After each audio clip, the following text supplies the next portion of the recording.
જય શ્રી કૃષ્ણ. એસએસસી ક્લાસીસના રાજપૂત આયુષના સૌ વિદ્યાર્થી મિત્રોને નમસ્કાર. મિત્રો, આ એક નાનકડો ઇન્ટ્રો વિડીયો છે જે લેક્ચર સ્ટાર્ટ થવા પહેલાં 2 જ મિનિટનો ચાલશે, એના પછી લેક્ચર સ્ટાર્ટ થશે, બરાબર.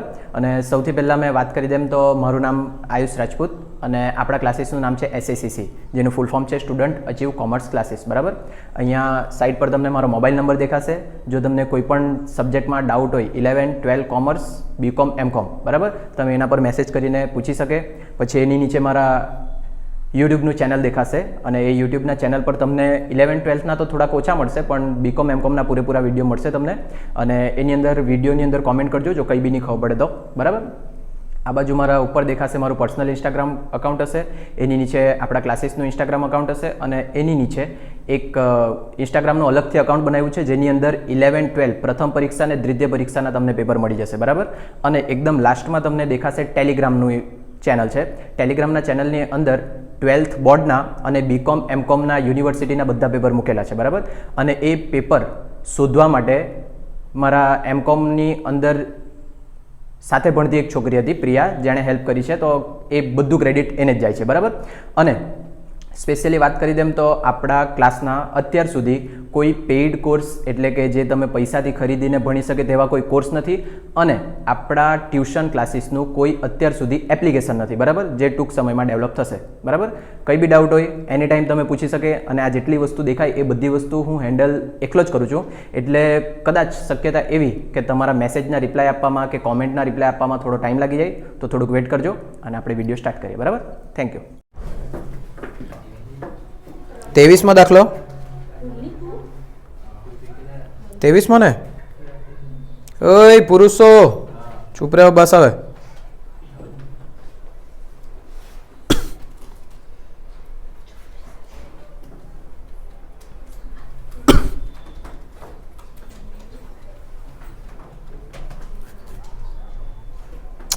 બહુ ભંગાર ફોન દેખો એન્ડ્રોઈડ તો ખાઈ લેવા નહીં ને.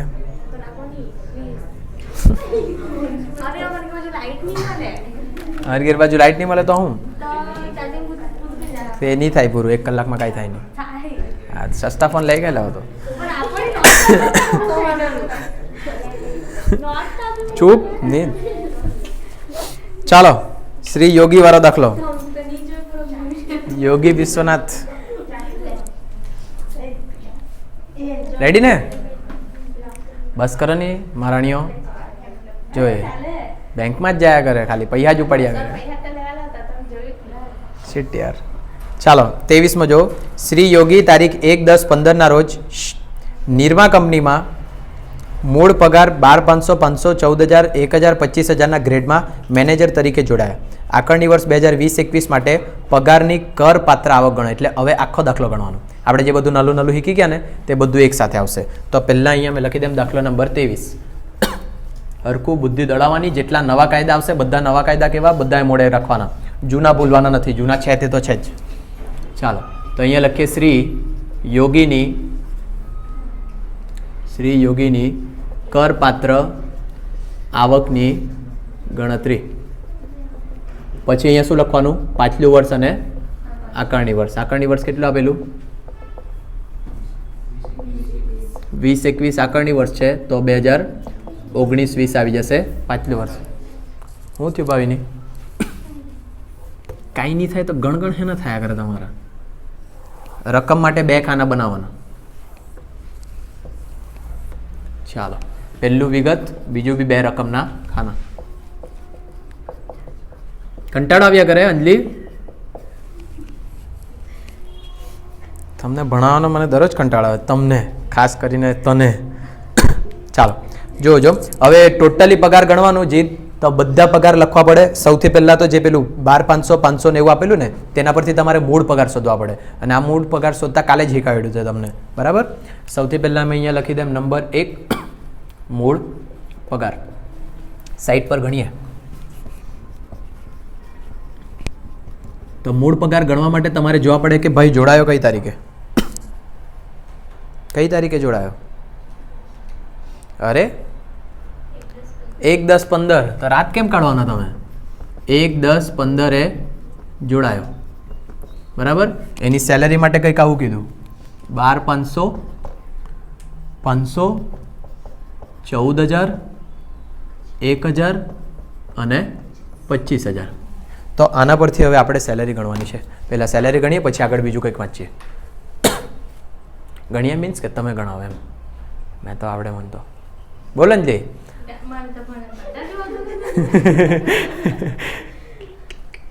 ભણાવવાનો કંટાળો, સવાલ પૂછવાની મજા આવે, પછી એમ થાપેટ મારી કોઈ નહીં એમ, એટલે ઊંઘ ઉડાવવાની. તું બોલ ખાલી, બોલો જલ્દી કરો. ચાલો ચાલો ભાઈ, ખાલી બેંકમાં જ જાય કરવાના, એન્ટ્રી પડાવવાના, પૈસા ઉપાડવા, તે બી લાઠ જેવી બેંકમાં, નામ નહીં લેવાનો પણ.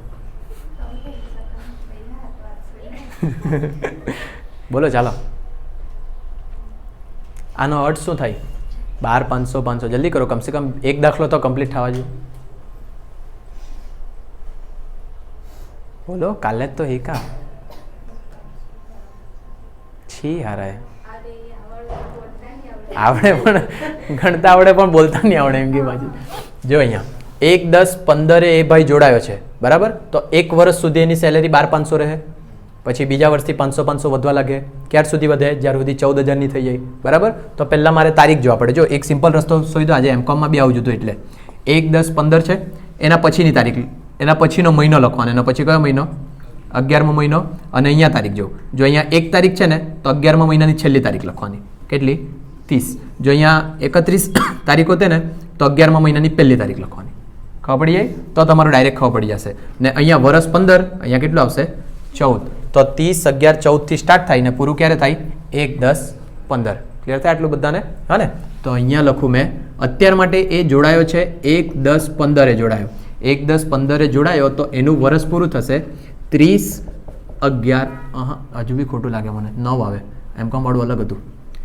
30, 9, 16. કેમ કે આના આગળની તારીખ જોવા પડે આપણે. હા ને. આપણે શું જોતા છે? જે તારીખે એણે નોકરી સ્ટાર્ટ કરી એનું વર્ષ ક્યારે પૂરું થાય? તો આ તારીખે મેં જો સ્ટાર્ટ કરું 1, 10 તો એના પહેલાના દિવસે મારું વર્ષ પૂરું થાય. હા કે ના? તો આ 10મો મહિનો તો એના આગળનો મહિનો 9મો, એટલે આ 9મો લખો. આ 1 તારીખ ને ઉપરવાળી તારીખ કઈ હશે? 30 તારીખ કે 31 તારીખ? 9મા મહિનામાં જોઈ લેવાની. 30 તારીખ બરાબર છે. ચાલો, તો આ મારું થયું 1 વર્ષ. પહેલા વર્ષે એની સેલેરી કેટલી?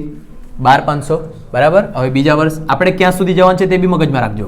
19, 20 આવી જવા જોઈએ તેટલું લાંબુ જવાનું છે બરાબર. હવે 1, 10, 16 થી 30, 9, 17 એની સેલેરી 500 વધી જાય એટલે કેટલી થઈ જાય? 13,000. પ્લસ 500 લખતો નથી હવે મેં. પછી 1, 10, 17 થી 30, 9, 18 13,500 થઈ જાય. પછી 1, 10, 18 થી 30, 9, 19 14,000 થઈ ગઈ. હવે 14,000 થઈ જવા પછી કેટલી વધારવાની? 1,000. તો અહીંયા લખું 1, 10, 19 થી 30, 9, 20 કેટલી વધારું? 1,000 એટલે 15,000. મને લાગે આટલે સુધીમાં આવી જાય બધું, પણ એક વધારે ગણી દઉં તો નલ્લા નહીં થઈ જાઉં. ગણી મૂકવાનું, કદાચ નહીં આવ્યું તો મગજ મારી પાછી. 1, 10, 20 થી 30, 9, 21 એટલે કેટલો પગાર? 16,000. હવે આપણને મેઇન કઈ તારીખથી જોઈએ? પાછલું વર્ષ છે આપણું 2019-20. તો તારીખ મને જોઈએ 1/4/19 થી 31/3/20. આટલે સુધીનું મને પગાર જોઈએ બરાબર. તો મેં પહેલાં અહીંયા લખી દેમ 1/4/19 થી 1/4/19 શેમાં જશે? પહેલું, બીજું, ત્રીજું, ચોથું, પાંચમું કે છઠ્ઠું? 1/4/19 તારીખ કઈ તારીખમાં જાય? 1, 2, 3, 4, 5 કે 6? કેટલાથી? 1, 10, 18 થી 30, 9, 19 આની વચ્ચે આવવાની આ તારીખ બરાબર.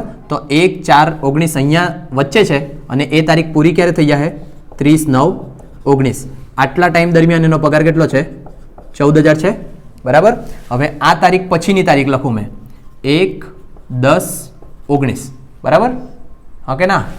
આ 18 પછી 19 વાળી તારીખ લખી. ત્યાંથી લઈને મારું વર્ષ પૂરું ક્યારે થવાનું? 31/3/20. તો તમે જો 1, 10, 19 થી 31/3/20 આની વચ્ચે જ આવી જાય. તો તે વર્ષ દરમિયાન એનો મહિનો પગાર કેટલો હતો? 15,000. ક્લિયર આટલું? હવે મહિના ગણીએ.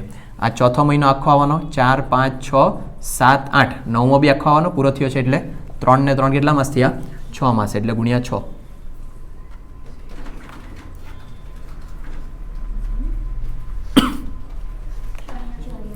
84,000 બરાબર. અને અહીંયા જોઈએ 10મો મહિનો સ્ટાર્ટ થયો 11, 12, 1, 2 ને ત્રીજો પૂરો થયો એટલે બી 3. આ બી કેટલા મહિના થયા? 6. 15 × 90,000. તો ટોટલ એનો પગાર કેટલો? 1,74,000. કયો પગાર એનો? મૂળ પગાર. હવે આટલું બધાને હા ને. બીજું આ 6 અને 6 12 થવા જ જોઈએ, નહીં તો તમે કંઈક ને કંઈક લોચા માર્યા એવું સમજી જાજો. એ 6 અને 6 12 થયા એના પછી લોચા નહીં મળે એવું નહીં સમજતા પાછા હા ને. તે પછી બી તમારું ખેલ થયેલું હોઈ શકે. 1,74,000 આવ્યા. સાચો આવ્યો. ચાલો બહુ મસ્ત. પહેલો પડાવ પાર કરી નાખ્યો. મૂળ પગાર કેટલો? 1,74,000. હવે આપણે જોઈએ કે શું શું મળ્યું એને. આપણે અહીંયા લખતા શું છે? શ્રી યોગી જે માણસ છે તેની પગાર કેટલી, એને કેટલો પગાર મળ્યો તે જોતા છે. નંબર 1માં જો મોંઘવારી ભથ્થું મૂળ પગારના 40%. જો મૂળ પગાર જ નહીં શોધેલો તો આ કાઢી જ નહીં શકતા આપણે બરાબર. અહીંયા લખીએ નંબર 2 મોંઘવારી ભથ્થું. મોંઘવારી ભથ્થું મૂળ પગારના 40%. અને એમાં પાછું એવું કીધું જે પૈકી 50% રકમ પ્રોવિડન્ટ ફંડની ગણતરી માટે ધ્યાનમાં લેવાય બરાબર. ચાલે કંઈ નહીં, આપણે અહીંયા 40% કાઢો ને કેટલા આવે?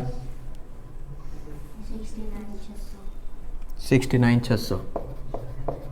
ચાલો મેં અહીંયા કાઉન્સમાં લખી દેમ 50% રકમ શેના માટે? પ્રોવિડન્ટ. હું છે આખું નામ તો આમાં છે ને એન્ડ્રોઈડમાં અસ્તવ્યસ્ત બહુ છે. પ્રોવિડન્ટ ફંડની ગણતરી એટલે અહીંયા લખી દેમ પ્રોવિડન્ટ ફંડ માટે. એટલે કે જે 50% છે આમાંથી તે શેના માટે છે? નિવૃત્તિના લાભ માટે. ચાલો એ પૈતું. પછી નંબર 2 મનોરંજન ભથ્થું મહિને 800. અહીંયા લખીએ નંબર 3માં મનોરંજન ભથ્થું 800. મનોરંજન ભથ્થુનો કાયદો. મનોરંજન ભથ્થુનો કાયદો જલ્દી કરો. જોવો નહીં આવડે તો મેં કંઈ બધું યાદ રાખીને બેહું ત્યારે. મનોરંજન ભથ્થુમાં લગભગ સરકારી વાળાએ આપવા પડતું છે, થોડુંક ડિસ્કાઉન્ટ મળતું છે અને બાકી બધાએ પૂરું જ આપવા પડતું છે. મેડમ મનોરંજન ભથ્થું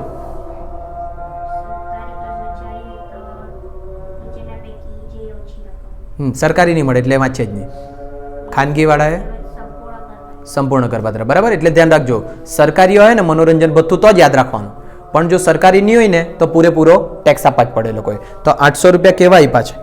મહિને આપ્યા છે. તો આપણે તો વર્ષના લખતા છે એટલે 800 × 12 12 × 8 = 9,600. આ ખબર પડે. જો મનોરંજન ભથ્થું ગવર્મેન્ટનું હોય તો 3 કાયદા છે, એ 3 કાયદા યાદ રાખજો. અત્યારે મેં રિપીટ નથી કરતો તો દાખલો લાંબો છે. ચાલો નંબર 4 શું છે? તેમના 2 બાળકો માટે બાળક દીઠ મહિને ₹1200 લેખે શિક્ષણ ભથ્થું મળે. તો અહીંયા મારે શું લખવા પડશે? પહેલાં શિક્ષણ ભથ્થું.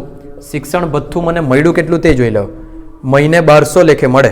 મહિને 1200 લેખે મળે એટલે 1200 ગુણ્યા કેટલા કરવા પડે? પહેલાં તો 12 14,400 બરાબર. હવે તમને યાદ હોય તો શિક્ષણ ભથ્થુમાંથી કર મુક્તિ મળે બરાબર.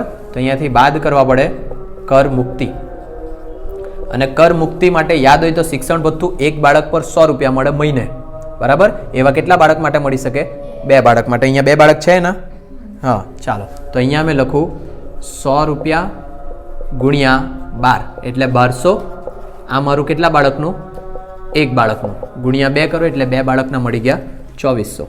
2400 માઇનસ કર્યા તો એને ટેક્સ કેટલા પર આપવાનું? 12,000 પર. ઓન બી લોક થઈ ગયું. ચાલો નેક્સ્ટ. આ ખબર પડી ને, આ તો સાદું હતું. પછી નંબર 4 ગ્રોસ વીજળી પાણીના 18,000 કંપનીએ ચૂકવ્યા, જે પૈકી 2/3 અંગત વપરાશ માટે છે. તો તમે મને કહો કે આ માણસના ચોપડે કેટલા આવવા જોઈએ? એને કંપની તરફથી ગેસના, વીજળી પાણીના ને એવા કંઈક મળ્યા છે. તેમના 2 બાળકો માટે બાળક દીઠ જો અહીંયા ત્રીજો નંબર એકવાર પાછું વાંચો નહીં. તેમના 2 બાળકો માટે બાળક દીઠ મહિને 1200 લેખે શિક્ષણ ભથ્થું મળે. આ 1200 રૂપિયા મળ્યું 1 મહિનાનું. તે કેટલા બાળક માટેનું થયું? 1 બાળક. કેમ કે બાળક દીઠ બી કીધેલું છે લોકોએ હા ને, એટલે આ ખોટું કહેવાય આપણું. આ કેટલા? 14,400 1 બાળકનું આવ્યું ને. એવા એના કેટલા બાળક છે? 2. તો 28,800. પણ આ તો આટલું જવાનું 2400 જ માઇનસ કરો એટલે આ બદલાઈ જાય 24,400. ક્લિયર થાય બધાને? એ લોકો 26,400. એ લોકોએ ચોખ્ખું એમ કીધેલું છે કે 1 બાળક પર એ લોકોને 1 મહિને 1200 મળે. તો 1200 ગુણ્યા 12 કર્યા તો 14,400 1 બાળકના થયા. એવા એના 2 બાળકને 28,800 મળતા છે બરાબર. કર કપાત તો આટલી જ થાય મુક્તિ. હવે આવી જાઓ મેઇન ચોથા પર. એટલે એકના છે ને આન્સર જોતો જ જાવ તો જ વધારે સારું પડે. એટલે નોટમાંથી જ જોઈએ. કેમ કે એકાદ જગ્યા કંઈક ને કંઈક મિસ્ટેક થઈ જાય ને. ટેક્સેશન છે.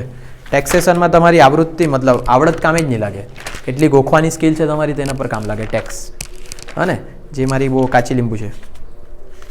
ચાલો, હવે આપણે જોતા છે નંબર 4. ગેસ, વીજળી, પાણીના 18,000 કંપનીએ ચૂકવ્યા, જે પૈકી 2/3 અંગત વપરાશના છે. તમારે આ યોગીની આવક લખવાની છે. કંપની તરફથી 18,000 મળ્યા, તેમાંથી યોગીએ અંગત વપરાશ માટે 2/3 વાપર્યા, તો એણે કેટલા રૂપિયા પર ટેક્સ આપવા જોઈએ, અથવા તો કઈ રકમ પર ટેક્સ આપવા જોઈએ? બોલો, ભાવિની ભૂમિકા જે નામ તે 1/3 પર આપવા જોઈએ. કેમ? 1/3 કોનું છે? કંપનીનું છે. હા ને, અને એણે કંપનીને પૈસા પર ટેક્સ આપવાનો, એવું ને?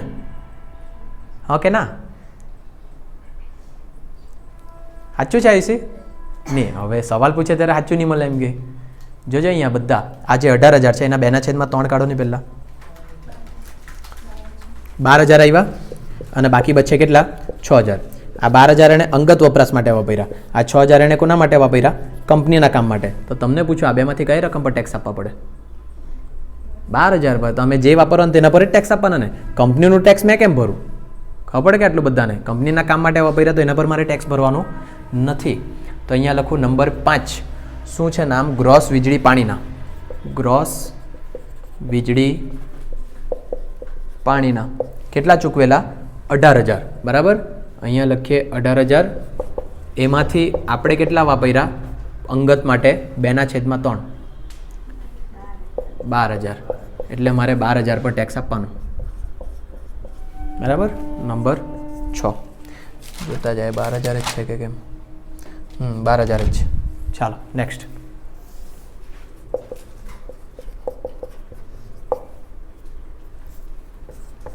શું કીધું છે નેક્સ્ટમાં? સુરતમાં, અરે આટલું લાંબુ, કાઉન્સમાં જેની વસ્તી 10 લાખથી વધુ છે પરંતુ 25 લાખથી વધુ નથી, રહેઠાણ માટે એક બંગલો આપેલ છે જેની મ્યુનિસિપલ આકારણી 40,000 છે. આ બંગલામાં 2,04,800ની મૂળ કિંમતનું ફર્નિચર વસાવી આપેલ છે. આ જો તમને એ કહ્યું નહીં, સવલતવાળું યાદ? સવલત. જો આ બધામાં તમને પૈસા મળતા છે. અહીંયા બંગલો મળ્યો એટલે શું મળ્યું? સવલત મળ્યું. જે ભથ્થું અને સવલત બંનેમાં અલગ અલગ શું છે? જે ભથ્થું મળે તેમાં પૈસા મળે અને સવલતની અંદર સુવિધા મળે. અહીંયા ફ્લેટ માટે સુવિધા આપી છે. 5 નંબર એટલે કે આ 6 નંબર પર જગ્યા ખાલી રાખું, એમાં લાંબુ સમજાવવા પડે ને હમણાં લાંબુ સમજાવવાનું મન જેવું નહીં થયા કરે, એટલે બધું બતાવી લખીએ પછી સમજાવું કે સમજાવી મૂકીએ. ચાલો સમજાવી મૂકીએ. ખોલો જો તમારે સવલતવાળા જે પાના મોકલેલા હતા ને આપણે ત્યાંથી સમજવાનું બાકી હતું તે. સવલતવાળું પાનું ખોલવા પડે, જે ખબર સ્ટાર્ટિંગમાં મોકલેલું મેં તમને, લખેલું હોય તો તમે નોટમાં બી ખોલી શકે. જલ્દી કરો, આળસુની પીડ થઈ ગયેલી છે. હે તું તો 1 વાગે આવ્યા તો કઈ માતા ભરાઈ ગઈ એમ? દુર્ગા માતા, કાલી માતા. ખોલ્યું? સવલતો. હવે જો સવલતોમાં 2 પ્રકારની સવલત મોટે ભાગે કંપની આપે તે ફેમસ છે. એક મકાન અને બીજું મોટર ગાડી, કાર આપે તે અથવા બાઇક આપે તે. આ 2 સિવાય ત્રીજી આપે લેપટોપ બી આપે, પણ લેપટોપ માટે ગવર્મેન્ટે કંઈ કીધેલું નથી. હા ને, એટલે 2 વસ્તુ કઈ? મોટર ગાડી અને મકાન. આ 2 વસ્તુ જોવાનું. મકાન બી પાછા 2 પ્રકારે આપે. એક ફર્નિચર કરાવેલું મકાન બી આપી શકે, ફર્નિચર વગરનું બી મકાન આપી શકે. બરાબર ને? જો ફર્નિચર કરાવેલું હોય તો એને સજાવટવાળું મકાન કહેવાય, અને જો ફર્નિચર નહીં કરાવેલું હોય તો બિન સજાવટવાળું મકાન કહેવાય. ક્લિયર થાય એટલું પહેલાં બધાને? બરાબર. હવે કોઈ વખત એવું થાય કે જે મકાન આપ્યું, બસ આટલું જ રાખો અત્યારે, પછી બીજી વાત કરીએ. મોટર કારની વાત કરીએ તો મોટર કાર આપે ને તો કોઈ વખત એવું આપે, મોટર કાર આપીને એના સાથે ડ્રાઈવર બી આપે. સાંભળેલ છે આવું? હા ને, મોટર કાર આપે એના સાથે ડ્રાઈવર બી આપે, જો ગાડી ચલાવતા નહીં આવડતી હોય કે કંઈ બીજું હોય કારણ તો એના લીધે. બીજું, મોટર કારનો ઉપયોગ 2 રીતે કરી શકે. ખાલી કંપનીના કામ માટે બી ઉપયોગ કરી શકે, ખાલી પોતા માટે બી વાપરી શકે, ને બંને માટે બી વાપરી શકે. આ બધા માટે અલગ અલગ કાયદા યાદ રાખવાના. બરાબર? તો કરીએ સ્ટાર્ટ. હવે વસ્તુ ખબર પડી ગઈ, બેઝિક હું જોવાનું છે તે. ચાલો, સવલતોમાં સૌથી પહેલાં મેં રાખ્યું છે બિન સજાવટનું મકાન. બિન સજાવટનું મકાન એટલે મહેક, હા જાગી જા જરીક તો સારું પડે, નહીં તો પછી ઊંઘ ઉડાવે જ્યારે કેટીના પેપર આવે ત્યારે. બરાબર? 1 વાગે એક દિવસ આવી લાગ્યો તો તેમાં યાર તમે આવું કરવાના તો મેં તો દરરોજ 1-2 વાગ્યા સુધી ભણાવ્યા કરું. તમે સર કહેવાય એમ કે નહીં? હવે વેરી ગુડ. ચાલો, બિન સજાવટવાળું મકાન. બિન સજાવટવાળું મકાન એટલે કે કેવું મકાન જેની અંદર ફર્નિચર નથી. જો ફર્નિચર નહીં હોય તેમાં બે ભાગ પાડવાના, એક સરકારી કર્મચારી માટે ને બીજું અન્ય કર્મચારી માટે. જો સરકારી કર્મચારી માટે હોય ને તો સરકારે નક્કી કરેલા ધારા ધોરણો મુજબ લાયસન્સ ફીની રકમ, બરાબર, એ તમને આપેલી જશે દાખલામાં. અને જો સરકારી આવ્યું તો લાયસન્સ ફીની રકમ અને એમાંથી માઇનસ કરવાનું કર્મચારી પાસેથી વસૂલ કરેલ રકમ. કેમ આવું માઇનસ કરવાની વાત આવી તે જો. ધારો કે મારો બંગલો, મારી કંપની છે અને મેં પેલા લાંબા નામ હું મિત, અને મિતને એક બંગલો રહેવા માટે આપું, બરાબર. પ્રિન્સનું નામ લખો ને તો પછી થોડુંક આગળ ગયો તો ખબર પડી એમ તો હવેલી છે એટલે ત્યાં જ કેન્સલ કરી લાવ્યું મેં, બરાબર. મિતને મેં મકાન આપ્યું છે ફર્નિચર વગરનું, આ સાદું મકાન, બરાબર. એ મકાનમાં એ રહેતો છે અને એ રહીને તો તેના પાસેથી મેં દર મહિને 1000 રૂપિયા લેતો છે. બહુ ઓછા પૈસા કહેવાય, બરાબર, પણ તે છતાં મેં એના પાસેથી 1000 લેતો છે ને એ સરકારી કર્મચારી છે માની લઉં, બરાબર. તો જો એને સરકાર તરફથી લાયસન્સ ફીની રકમ માટે વર્ષે 50,000 સુધી લાયસન્સ ફીની રકમ ગવર્મેન્ટે નક્કી કરી છે 50,000, જે તમને દાખલામાં આપેલી હશે, જે પહેલું લખ્યું છે ને, સરકારે નક્કી કરેલ ધારા ધોરણ મુજબ લાયસન્સ ફીની રકમ દેખાય. તે માની લો કે સરકારે નક્કી કરેલી લાયસન્સ ફીની રકમ કેટલી છે 50,000. મેં એના પાસે દર મહિને કેટલા લેતો છે 1000, તો આખા વર્ષના કેટલા લેવા 12,000. તો અહીંયાથી 12,000 માઇનસ કરા અને બાકીના જે બચ્યા ને 38,000 તેના પર એણે મને ટેક્સ આપવાનો. ક્લિયર આટલું બધાને? હા કે ના? આ 50,000 રૂપિયા મિતને મળવાના? હા કે ના? 50,000 રૂપિયા મિતને મળવાના? હા કે ના? હા ને કે ના? જો એને પૈસા મળતા જ નહીં હોય 50,000 તો મેં ટેક્સ એનું આપ્યા કરું, બરાબર કે નહીં? નહીં, મને નહીં પૂછવાનું એમ કે જ્યારે આવા સવાલ હોય ત્યારે ખરાબ હોય એમ. ફરીથી સમજાવું. આ મિત છે, મિત મારા કંપનીની અંદર કર્મચારી છે, મારી કંપની સરકારી છે, બરાબર. મને નહીં લાગે આજે એક દાખલો પતે. અને તો આ જે મિત છે, મિતને મેં બંગલો રહેવા માટે આપ્યો, બરાબર. બંગલો રહેવા માટે આપ્યો તો મારે ટેક્સ ગણવા પડે. હવે એ સુવિધા જે એણે લીધી તેના માટે તો સરકારે જે લાયસન્સ ફીની રકમ નક્કી કરી છે, મેં અહીંયા લખ્યું અંદાજે 50,000, જે બી હોઈ શકે, બરાબર. લાયસન્સ ફીની રકમ 50,000 નક્કી કરી અને મેં મિત પાસેથી 1000 રૂપિયા દર મહિને કાપું, એના પગારમાંથી કાપું કાં તો એના પાસેથી લેમ, તો વર્ષના 12,000 એના કાપી નાખું તો 38,000 પર મારે ટેક્સ આપવાનું, બરાબર. તો 50,000 રૂપિયા મારો સવાલ એમ કે એને મળ્યા છે કે નથી મળ્યા 50,000? હા કે ના? આખું પાછું સમજાવ્યું મેં 2 વખત ને સવાલ ખાલી મારો એટલો જ છે કે આ 50,000 મિતને મળ્યા છે ક્વેશ્ચન માર્ક કે નથી મળ્યા? અમને નહીં ખબર. બોલો, અમને નહીં ખબર. જો આ 50,000 મિતને મળ્યા હોતે તો આને કહેવાતે ભથ્થું. શું કહેવાતે? ભથ્થું. નહીં મળ્યા તો આ શું છે? સવલત. અને પૈસા નહીં મળ્યા, એણે સુવિધા લીધી કે નહીં? એ બંગલાની જે સુવિધા લીધી તે સુવિધા માટે ગવર્મેન્ટે એવું નક્કી કર્યું કે એ બંગલો 50,000નો છે એવું માનવા કીધું ગવર્મેન્ટે, બરાબર. પણ વાસ્તવમાં 50,000 એને મળવાના નથી, 12,000 એ કંપનીને ચૂકવતો છે, તો 38,000નું એ મફતમાં રહેતો કહેવાય કે નહીં? હા કે ના? એને બંગલો મેં ફ્રીમાં આપ્યો, એના પર 12,000 રૂપિયા લેમ, એમ જો કાયદાકીય રીતે અસલીમાં લેતા તો મારે કેટલા લેવાના હતા? 50,000 લેવાના હતા. તો એને 38,000નો બેઠો ફાયદો થઈ ગયો કે નહીં? ખબર પડે ના? ને જો તમારી ભાષામાં સમજાવું કે તમારે ભાડું પર રહેવાના છે ને, ભાડું પર રહીને તો તમારે 2,000 રૂપિયા ભાડું ચૂકવવા પડે, બરાબર. 2,000 રૂપિયા ભાડું ચૂકવવા પડે તો 24,000 વર્ષે થાય, હા કે ના? પણ મેં તમને એક મકાન આપું એમ જ, અને મેં તમને એમ કેમ ખાલી મને 500 રૂપિયા આપી લેજે મહિને, તમે ખુશ, બરાબર. ને કેટલા રૂપિયા ચૂકવે? ખાલી 6,000 ચૂકવે. ચૂકવવાના કેટલા થાય વાસ્તવમાં? 24,000. મેં જો 6,000 ચૂકવતો, તમે 6,000 ચૂકવતા હોય તો તમે બેઠા જોઈએ તો તમને 18,000નું બેનિફિટ થાય કરે કે નહીં? પૈસા નથી મળતા, સુવિધા મળે કે નહીં તમને 18,000ની? હા દિષ્ટિ મળે ને? તો આ જે 18,000ની તમે સુવિધા લયા કરે એ સુવિધા પર તો તમારે શું આપવા પડે? ટેક્સ. એને જ કહેવાય સવલત. ગુસ્સો આટલું બધાને? ગુસ્સો હજુ મોડે કરજો તમે તો મજા આવશે, બરાબર. એટલે જો ફર્નિચર વગરનું મકાન હોય અને સરકારીમાં નોકરી કરતો હોય એ માણસ, તો જે લાયસન્સ ફીની રકમ છે તેમાંથી એણે જેટલા પૈસા ચૂકવેલા ને તે શું કરી દેવાના? માઇનસ. પછી જે બચ્યા તેના પર શું આપવાનું? ટેક્સ. આ કોના માટે થયું? ફર્નિચર વગરનું મકાન સરકારી કર્મચારી, બરાબર. હવે ફર્નિચર વગરનું મકાન અન્ય કર્મચારી માટે જોઈએ. બીજા બધા જે બચ્યા તે, બીજા બધા જે બચ્યા ને તેમાં બી પાછા 2 ઓપ્શન. આ મકાન માલિકનું હોય કે મકાન બીજું માલિકે કોઈ પાસેથી લઈને ભાડે પર આવ્યું હોય. ખબર પડે? ધારો કે મેં મિતને આ બંગલો આપું, 2 વસ્તુ હોઈ શકે, કાં તો આ બંગલો મારો છે કાં તો મેં એ બંગલો બીજા પાસેથી લઈને એને આપ્યો છે. થઈ શકે ને આ 2 પરિસ્થિતિ? તો જો પહેલું ઓપ્શન માલિકની માલિકીનું મકાન હોય ને જો ધારો કે મારું જ મકાન છે તો એ મકાન મેં આપું ને તો એમાં પાછા 3 ઓપ્શન પડે. જો એની આજુબાજુની વસ્તી 10 લાખ કે તેથી ઓછી હોય તો BABC મુજબ પગારના 7.5%, અને BABC મુજબ પગાર એટલે કે B એટલે બેઝિક સેલેરી, A એટલે અલાવન્સ એટલે કે ભથ્થા, પાછું B એટલે બોનસ અને C એટલે કમિશન. આ બધાનું ટોટલ કરે ને તો મળે BABC મુજબ પગાર. BABC મુજબ પગાર એટલે B એટલે બેઝિક સેલેરી મૂળ પગાર, A એટલે અલાવન્સ, અલાવન્સ એટલે ભથ્થા, આ મોંઘવારી ભથ્થું આવે ને તે, ને પાછું B એટલે બોનસ અને C એટલે કમિશન. એટલે આ ચારનો સરવાળો કરે તો મને શું મળશે? BABC નો પગાર. તો એના કેટલા ટકા આપવાના? 7.5% આપવાના. તે કર મુક્તિ. જેમ કે 50,000 મળ્યા અને પેલા 7.5%, માની લો કે 50,000 છે, એ 50,000ના કેટલા આપવાના? 7.5%. એ 7.5% અહીંયાથી બાદ થાય. બાકી બધા પર ટેક્સ આપવાનો. પણ ક્યારે? 10 લાખની વસ્તી હોય તો. હજુ સેકન્ડ પર જાઓ. 10 લાખથી લઈને 25 લાખ સુધીની વસ્તી થઈ ને તો BABC મુજબના કેટલા ટકા આપવાના? 10%. અને સેમ 25 લાખથી વધારે વસ્તી થઈ તો BABC મુજબના કેટલા આપવાના? 15%. એટલે આ વસ્તુ હવે ગણતા શીખવું આપણે. આ કોના માટે થયું? જો આ મકાન કોનું હોય? માલિકનું હોય તો. પણ ધારો કે આ મકાન માલિકનું નથી, એણે કોઈ પાસેથી લઈને તમને આપ્યું છે.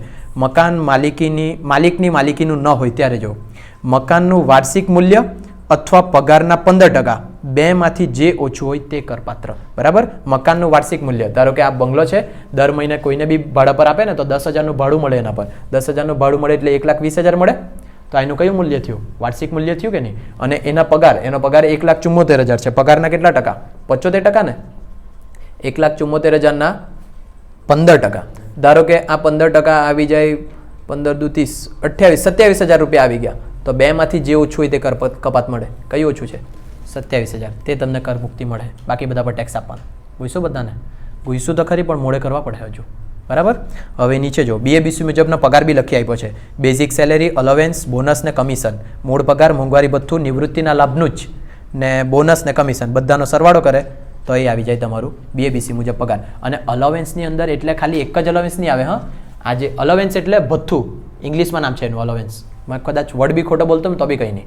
મોંઘવારી ભથ્થું છે, મનોરંજન ભથ્થું છે, શિક્ષણ ભથ્થું છે, આ બધા ભથ્થાનો શું કરવા પડે? સરવાળો. પછી BABC મુજબનો પગાર મળે. હવે બાજુમાં આવી જાઓ સજાવટવાળું મકાન. સજાવટવાળું એટલે જે ફર્નિચર સાથે આપેલું હોય તે. સજાવટવાળા મકાન માટેનો કાયદો કાઉન્સમાં કંઈક લખેલું છે. સરકારી કર્મચારીનું અને અન્ય કર્મચારી બધાનું સરખું જ, પરંતુ નીચે મુજબ વધારો કરવાનો. બરાબર? એટલે કે આગળ જે આપણે જોયું ને સરકારી કર્મચારીમાં 50,000 એટલે કે લાયસન્સ ફી એમાંથી જે બાદ કરવાનું તે, એ તો એવું ને એવું જ. પછી અન્ય કર્મચારીને આપણે પેલું 7.5% જોયું, 10% જોયું ને 15% જોયું, એ બી એવું જ. પછી જે પેલા બેમાંથી જે ઓછા જોયા ને તે બી તેવું ને તેવું જ સેમ. પણ નીચે વધારો શું કર્યો છે તે જો. વસ્તી 10 લાખ કે તેથી ઓછી હોય તો BABC મુજબ પગારના 7.5%. આટલે સુધી આપણે શીખા. જો ફર્નિચર છે તો સજાવટવાળું થયું તો એમાં પ્લસ કરવાનું માલિકનું ફર્નિચર. માલિકનું ફર્નિચર હોય તો મૂળ કિંમતના કેટલા ટકા? 10%. કેમ કે આમાં જે ફર્નિચર કરાવેલ તે માલિકનું બી હોઈ શકે કાં તો કોઈ બહારવાળાનું બી હોઈ શકે. બરાબર? તો જો માલિકનું ફર્નિચર છે તો કેટલા ટકા મૂળ કિંમતના? 10%.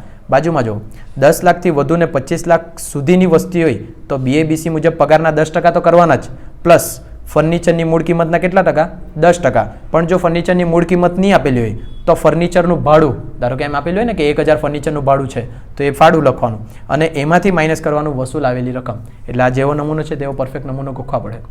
This is a taxation. બાજુમાં આવો. જો 25 લાખથી વધુ હોય તો BABC મુજબના પગારના કેટલા ટકા? 15%. એમાં બી સેમ છે. જો ફર્નિચરના 10% અથવા ફર્નિચરનું ભાડું અને માઇનસ વસૂલ આવેલ રકમ. એક વખત ગણવું ને ત્યારે જ ખબર પડે આ શું છે તે.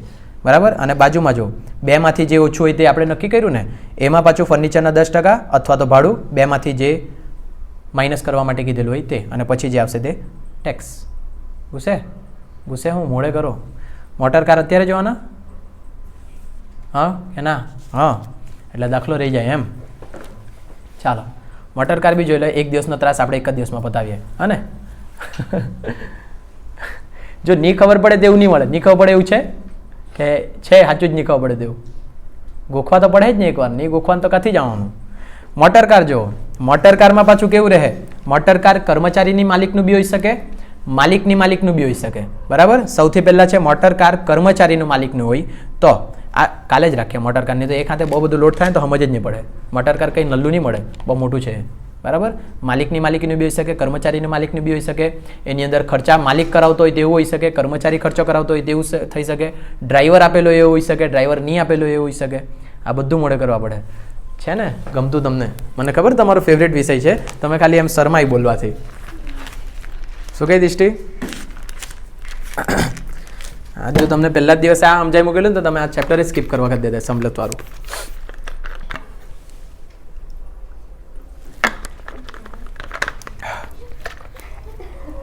શું કહી? ચાલો જો હવે જો મકાનવાળું જોઈએ. મેં એટલે જ કીધેલું છેલ્લે સુધી જવા લે, પણ તમે જ કીધું હમણાં જ સમજાવો એમ. હા ને, નંબર 5 સુરતમાં કાઉન્સમાં ચોખ્ખું કીધું જેની વસ્તી 10 લાખથી વધુ છે પરંતુ 25 લાખથી વધુ નથી. 10 લાખથી વધુ ને 25 લાખ સુધી એટલે 10% આપવાના. યાદ આવે? એમ જો 10 લાખથી ઓછું હોતે તો 7.5%, 25 લાખથી વધારે હોતે તો 15%. બરાબર. હવે આપણે ચેક કરવા પડે કે આ સજાવટવાળું છે કે બિન સજાવટવાળું તે જોઈએ. રહેઠાણ માટે એક બંગલો આપેલ છે જેની મ્યુનિસિપલ આકારણી 40,000ની છે. આ બંગલામાં 2,04,000ની મૂળ કિંમતનું ફર્નિચર બી છે. ફર્નિચર છે એટલે કયું? સજાવટવાળું. બરાબર. અર્થ તો ખબર પડી ગયો. હા ને, પણ ગણવા તો પડે કે નહીં? આપણી મેથી મારી બધી સાફ કરીએ. હા તો ચાલો પહેલાં તો 10% જે કાઢવાના, 10 લાખની વસ્તી ને 25 લાખની વસ્તી આવી તે કોના કાઢવાના? BABC મુજબના પગારના. હાંજલી બરાબર ને? તો સૌથી પહેલાં મારે શું શોધવા પડશે? BABC મુજબનો પગાર. હવે અહીંયા શાંતિથી આખું સાંભળી લઉં. BABC મુજબના પગારની અંદર B એટલે બેઝિક સેલેરી મૂળ પગાર, A એટલે અલાવન્સ એટલે ભથ્થા, બધા ભથ્થા લખવાના જેટલા અત્યાર સુધી આવ્યા તે, ફક્ત ને ફક્ત મનોરંજનને છોડીને. ક્લિયર આટલું? મનોરંજન ભથ્થુને છોડીને બધા ભથ્થાની અંદર લખાવા જોઈએ. B A પૈતું અને B એટલે બોનસ અને C એટલે કમિશન. આ બધાનો સરવાળો થવા જોઈએ. તો સૌથી પહેલાં મેં અહીંયા લખું મૂળ પગાર. મૂળ પગાર આપણે શોધો 1,74,000. અલાવન્સ એટલે ભથ્થા, ફક્ત કયું ભથ્થું નહીં લખવાનું?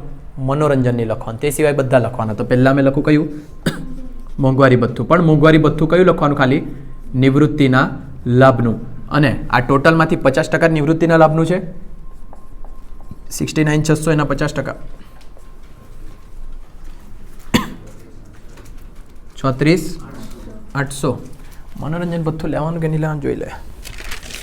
લગભગ લેવાનું નીકળી આવે. પહેલામાં જે BABC મુજબના પગારમાં આપ્યું છે મેં, ત્યાં બધા જ કરપાત્ર ભથ્થા એવું લખ્યું છે ને. ચાલો મનોરંજન બી લે અને આન્સર જોઈએ પહેલાં. બરાબર. પાક્કું નહીં લેવાનું? સ્કૂલમાં કોલેજમાં કીધેલું છે પાક્કું નહીં લેવાનું? હા તો પછી ગૂગલ કરવા પડે અમારે. ઠીક છે, નહીં લે. આન્સર મારો મેચ થાય કે તે જોઈ લેવા પછી. પણ મને એવું લાગે લેવાનું. ચાલો કંઈ નહીં, ઠીક. ચાલો મનોરંજન ભથ્થું આપણે આયુષીના કહેવા પર લેતા નથી, કેમ કે એમ કહેતી છે કે કોલેજમાં નહીં લેવાડું છે. કાયદા છે ને બદલાઈ જાય, કંઈ ખબરો નહીં પડે, એટલે ગૂગલ પર ચેક કરતું રહેવા પડે. હવે અહીંયા જો શિક્ષણ ભથ્થું તો લેવાનું, એના માટે તો કોઈ પ્રશ્ન જ નથી. પણ BABC પહેલાં આ આવી ગયું મૂળ પગાર, મોંઘવારી ભથ્થું આવી ગયું, બોનસ લખવું. હવે પહેલાં તો બોનસ છે દાખલામાં? અત્યાર સુધી નથી. કમિશન છે? નહીં મળે. આ બંને આવી જાય ને પછી બાકીના ભથ્થા લખવાના. બાકીના ભથ્થામાં મનોરંજન ના પાડ્યું, શિક્ષણ લખતો છે. શિક્ષણ ભથ્થું કેટલું? કરપાત્ર લખવાનું 26,400. મારો ટોટલ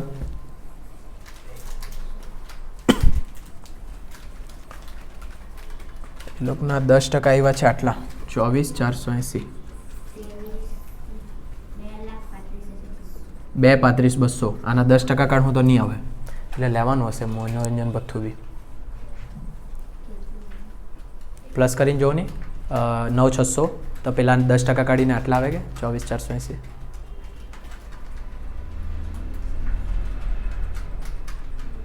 આવી જાય ને એટલે લેવાનું આવે. પણ તે છતાં એકવાર કન્ફર્મ કરજો કોલેજમાં. બરાબર. કેમ કે તમારા જે પ્રોફેસર હોય ને તે લોકો પાસે નવા બધા સિલેબસ ને નવું બધું આવી ગયેલું હોય. અને જે લોકો બહાર નહીં આપે, ઝેરોક્સ કરાવે ને તો કેસ થઈ જાય એ લોકો પર. બરાબર. પણ તમારે એકવાર આ પૂછવાનું. અહીંયા મેં સ્ટાર કરતો છે મનોરંજન ભથ્થું. અહીંયા લખાય કે નહીં લખાય? મને બી એવું જ ધ્યાનમાં છે કે નહીં લખાય, પણ તે છતાં જવાબ તો બેસતો નહીં મળે. 9,600 કરો પ્લસ. કેટલા આવે? 2,44,800. બરાબર. આ આવ્યો મારો BABC મુજબનો પગાર. ચાલો હવે જે BABC મુજબનો પગાર છે તેના 7.5% હોઈ શકે, 10% હોઈ શકે, 15% હોઈ શકે. તેના માટે વસ્તી જોવા પડે. 10 લાખથી ઓછી વસ્તી તો 7.5%, 10 લાખથી 25 લાખ સુધીની વસ્તી તો 10% અને 25 લાખથી વધુ વસ્તી તો 15%. અત્યારે વસ્તી છે 10 લાખથી 25 લાખ, એટલે મારે કેટલા ટકા કાઢવાના? 10%. તો અહીંયા લખીએ માટે BABC મુજબ પગારના કેટલા ટકા? 10%. 10% એટલે 2,44,800 ઇન્ટુ 10% બરાબર 24,480. આ થયું તમારું બિન સજાવટવાળું મકાન, બરાબર ને? જો ફર્નિચરની હોય તો આટલું જ ગણવાનું. આ ગણ્યું એટલે પૈસા મૂકી લીધા એટલે વાત પતી ગઈ. પણ તમારું તો ફર્નિચર સાથે છે. ફર્નિચર સાથે હોય તો એની અંદર પ્લસ કરવા પડે ફર્નિચરની મૂળ કિંમતના 10% અથવા ફર્નિચરનું ભાડું આપેલું હોય તો ફર્નિચરનું ભાડું આપ્યું છે અંદર? ફર્નિચરનું ભાડું આપ્યું છે? નહીં આપ્યું. પણ ફર્નિચરની મૂળ કિંમત આપેલી છે, દેખાય? 2,04,800. એના કેટલા ટકા કાયદા પ્રમાણે? 10%. એટલે 20,48,0. બરાબર ને? મારો ટોટલ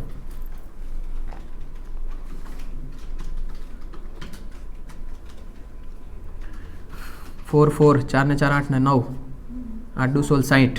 બરાબર? આ તમારી શું કહેવાય આને છે હું આ મકાનની સવલતની કર મુક્તિ. બરાબર? હા, ચાલો આટલા તમારે ટેક્સ આપવાનો આટલા પર. જોજો હવે બધા અહીંયા પાછું સમજાવું એક વખત, અને મેં હુઈલો નહીં મળે તો ચક્કર નહીં આવી જાય મને. કેટલાનું? 44,960. હવે શાંતિથી સમજો બધું. જે આ મકાન છે, મકાન માટે તમને કોઈ પૈસા નહીં મળ્યા, બરાબર? પણ તમે સુવિધાનો ઉપયોગ કરતા છે. એ સુવિધાનો ઉપયોગ કરે ને તો તેના માટે બી તમારે જેટલી સુવિધાનો ઉપયોગ કરે તેટલા પર તમારે શું આપવા પડે? ટેક્સ આપવા પડે, બરાબર? તો એ સુવિધા ગણવા માટે તમે મકાન મફતમાં જ રહેતા હોય તો તમને થોડી ખબર પડવાની કે કેટલા રૂપિયાનું આપવાનું ને કેટલું નહીં આપવાનું. તો તેના માટે ગવર્મેન્ટે એવું નક્કી કરેલો કાયદો કે જેટલું બી તમે કમાણી કરે તેના 10%, 7.5% અથવા 15% એ પ્રમાણે કાઢવાનું. કેમ? જ્યાં વસ્તી વધારે હોય ને ત્યાં ભાવ વધારે રહે. ફ્લેટના ને એવા તો ફ્લેટના ને એવા ભાવ વધારે રહે એટલે અહીંયા 7.5થી વધીને 10 ને 10થી વધીને 15 થાય, બરાબર? સાદું મકાન હોય તો વાંધો નહીં, એટલા ટકા આપવાના. પણ જો તમે ફર્નિચર બી વાપરતા છે તો એનો અર્થ એવો થાય કે ફર્નિચરના ગવર્મેન્ટે નક્કી કર્યું છે 10%. એવું કંઈ નહીં કે 10% જ આપવાનું, ગવર્મેન્ટે નક્કી કર્યું એટલે એટલા આપવાના. તો એ 10% પ્રમાણે 20,480ની સુવિધા તમે વાપરતા છે તો ગવર્મેન્ટ પ્રમાણે તમે ટોટલ આટલી સુવિધાનો મફતમાં ઉપયોગ કરતા છે, એવો અર્થ થાય ગવર્મેન્ટ પ્રમાણે. તો આટલી સુવિધાનો જો તમે મફતમાં ઉપયોગ કરતા છે તો તમારે ગવર્મેન્ટને એના પર ટેક્સ આપવા પડે. એવી છે આપણી ગવર્મેન્ટ, હા ને? એટલે આના પર ટેક્સ આપવાનું. ગુસ્સો હવે સવલત શું છે તે? જ્યારે અહીંયા એવું થતું શિક્ષણનું ભથ્થું તમને 28,800 મળ્યું તેમાંથી ગવર્મેન્ટ પ્રમાણે તમે કર મુક્તિ બાદ કરતા ને પછી બીજા પર ટેક્સ આપવા. પણ અહીંયા પૈસા જ નહીં મળ્યા હોય તો તમે હેનામાંથી બાદ કરવાના, બરાબર? એટલે જેટલી સુવિધાનો ઉપયોગ કરે તેટલા પર શું આપવાનું?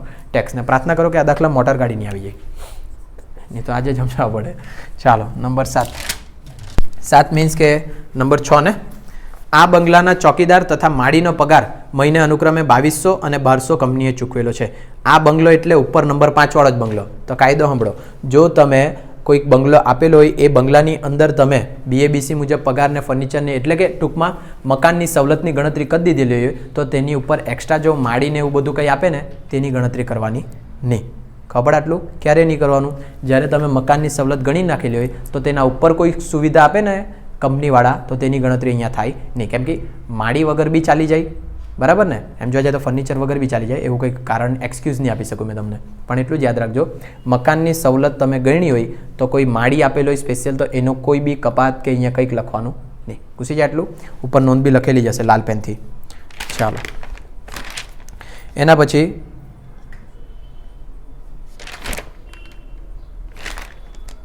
કાગ્યું પેલી નોંધ. હા, ઉપર લાલ પેનથી બી છે અને બ્લુ પેનથી બી છે ને બ્લુ પેનવાળું નહીં હશે. તમારા લાલ પેનમાં જો શું લખેલું છે? મકાનની સવલત હોય તો માળીનો પગાર અલગથી બતાવવો નહીં. પણ અહીંયા તો 2 જણના છે. આ બંગલાના ચોકીદાર તથા માળીનો પગાર. તો માળીનો પગાર નહીં બતાવવાનો એવો કાયદો છે, ચોકીદાર માટે એવો કોઈ કાયદો નથી, તો ચોકીદારનો બતાવવો પડે, બરાબર? અહીંયા લખીએ ચોકીદારનો પગાર કેટલો આપવાનો મહિને? ચોકીદાર તથા માળીનો પગાર મહિને અનુક્રમે 2,200. તો 2,200 ચોકીદારનો છે તે બી મહિને ગુણાકાર કરો 12 સાથે. હું થયું અંજલિ? 26,400. ત્રાસી ગયો છે મેં ટેક્સથી, પણ કાંઈ કરો, એક તો આજે તમારો છેલ્લો બેચ. ચાલો આગળ નંબર 7. તેમના વતી તેમનું જીવન વીમા પ્રીમિયમ 10,300 અને જાહેર ભવિષ્ય નિધિ ખાતામાં 32,000 કંપનીએ ચૂકવ્યા છે. જો કંપની કોઈ બી સુવિધા આપે ને તો એના પર ટેક્સ આપવા જ પડે, એટલે ડાયરેક્ટ લખી જ દેવાનું. પહેલું શું છે એમનું? જીવન વીમો ને?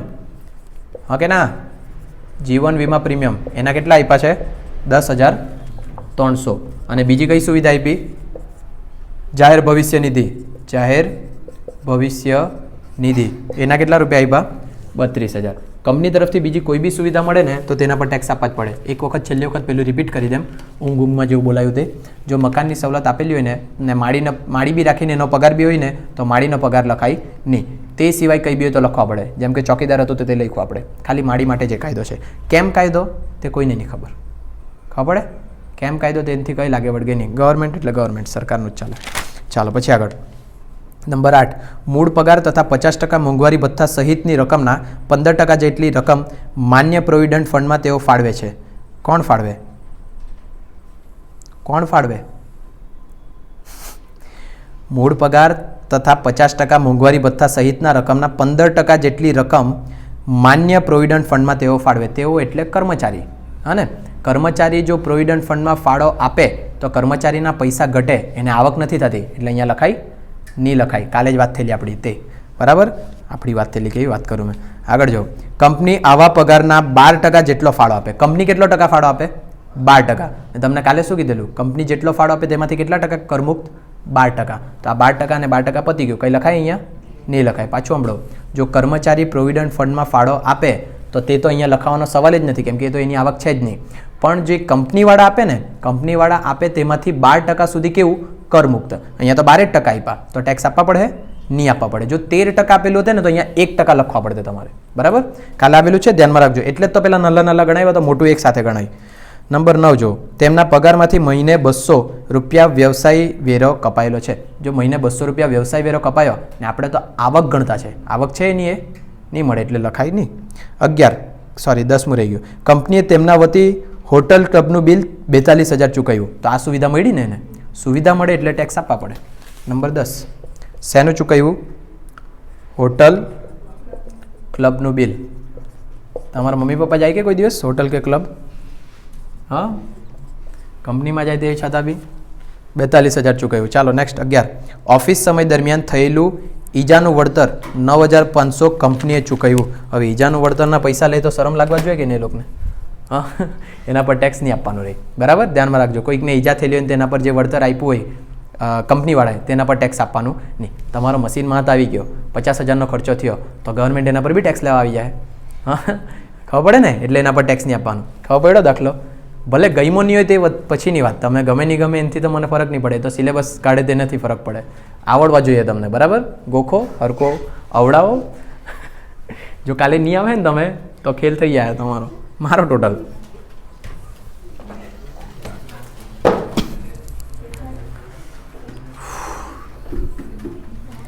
ટોટલ કરો જલ્દી. સાચો આવે કે ખોટો તેવો જોવા પડે. ખોટો આવ્યો તો પાછો જોવા પડે. ક્યાં બોલ આવ્યા એટલા? ચાલો, બહુ મસ્ત. આ તમારું છે ને ગ્રોસ પગાર કહેવાય. એમાંથી તમારે સ્ટાન્ડર્ડ કપાત માઇનસ કરવા પડે. બાદ સાંભળજો, અહીંયા સ્ટાન્ડર્ડ કપાત. સ્ટાન્ડર્ડ કપાતની અંદર 3 વસ્તુ આવતી છે. ફટાફટ જો ને કે મેં આમાંથી લખું. સ્ટાન્ડર્ડ કપાતમાં પહેલી સ્ટાન્ડર્ડ રકમ એમ પહેલાં 40 હતી, હવે વધીને કેટલી થઈ ગયેલી છે? 50,000. બીજો વ્યવસાય વેરો આવે ને, વ્યવસાય વેરો કે કરવેરો, હું લખાતો છે સેકન્ડ? વ્યવસાય વેરો. અને ત્રીજું મનોરંજન ભથ્થું, કર મુક્ત મનોરંજન ભથ્થું. આ 3 વસ્તુ આવતી છે તમારી શેમાં? સ્ટાન્ડર્ડ કપાતની અંદર. તેમાં સ્ટાન્ડર્ડ રકમ 50,000 ફિક્સ. વ્યવસાય વેરો દાખલામાં આપેલો તો લખવાનો, નહીં આપેલો તો નહીં લખવાનો, પણ આપેલો હતો 200 રૂપિયા. દેખાય? મહિને તો 200 ગુણ્યા કેટલા કરવા પડશે? 12. 12 દુ 24. અને મનોરંજન ભથ્થું જ્યારે આપણે ગણ્યું તેમાં કરમુક્ત કરવાની કોઈ રકમ આવી નહીં આવી, સંપૂર્ણ કરપાત્ર જ આવી, એટલે આ કરવાનું ડેશ. એટલે 52,400 કરો માઇનસ.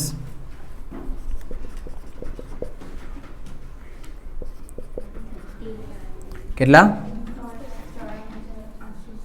આવ્યો તો ખરી? 394,860. બોલો શું પૂછવાના? 10 મિનિટ છે. કંઈ પૂછવાના પૂછી. મને જો તમને નહીં ગમે એ તો મેં કંઈ નહીં કરી શકું એમાં. મેં તો શરૂઆતમાં જ કીધેલી મારું તો ટેક્સ સૌથી અનફેવરેટ સબ્જેક્ટ. અને એમાં ગોખણ પટ્ટીવાળા જ ટકે, એમ ડાયરેક્ટવાળા તો કાંઈ ટકવાના નહીં મળે. આમાં સમજવા જેવું કંઈ છે? બધું ગોખવાનું છે. દૃષ્ટિ ચોખા દૃષ્ટિના પપ્પાને વિડીયો બતાવું, દિનેશભાઈને. નહીં જોઈ? બતાવું, મેં મોકલીને બતાવું.